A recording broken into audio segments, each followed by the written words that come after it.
course, now there is no ceasefire. That was a ruse by Hamas, many say. So Israel's tanks and troops still pushing into Rafah after the war cabinet called out that last-minute truce offer. And it did not meet the demands, did not address hostages. We want to get you out to the ground right now where we find our senior correspondent, John Huddy, who joins us live. A new phase, John, in the effort to eradicate Hamas, but also hopefully, and we all pray, to bring hostages home. Yeah, and those are the objectives, and that's, again, what the Prime Minister here, Prime Minister Netanyahu, said was the overall objective and the strategy of this Rafah offensive.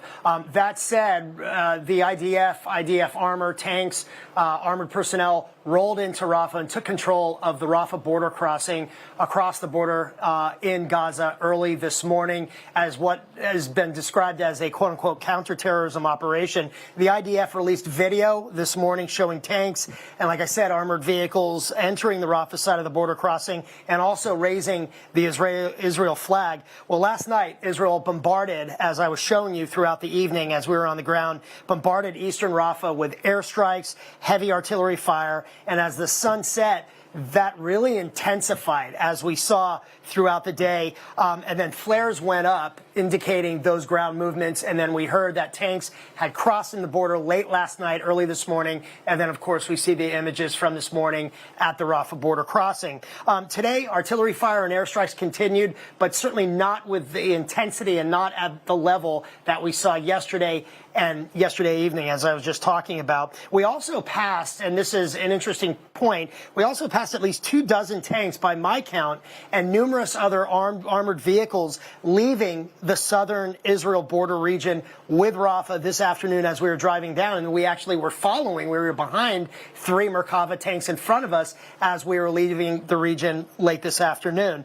Both IDF and Israeli officials said today that Israel's entry into Rafah is a targeted operation, limited in scope, and essentially designed to put pressure on Hamas to agree to Israel's ceasefire demands. Well, tonight, on that note, Israeli Prime Minister Netanyahu said in a statement that the Hamas proposal yesterday was designed to torpedo the entry of our forces into Rafah. That did not happen, as the war cabinet unanimously determined the Hamas proposal was very far from Israel's core demands. He went on to say that he instructed the Israeli delegation headed to Cairo to insist on the necessary conditions for the release of hostages and for the security of Israel. And on that point, Israel's defense minister, Yoav Gallant, visited an IDF artillery battery today on the border with Gaza near Rafah, saying, "We are willing to make compromises in order to bring back hostages, but if that option is removed, we will go on and deepen the operation. This will happen all over the Gaza Strip, in the south, in the center, and in the north. Hamas only responds to force,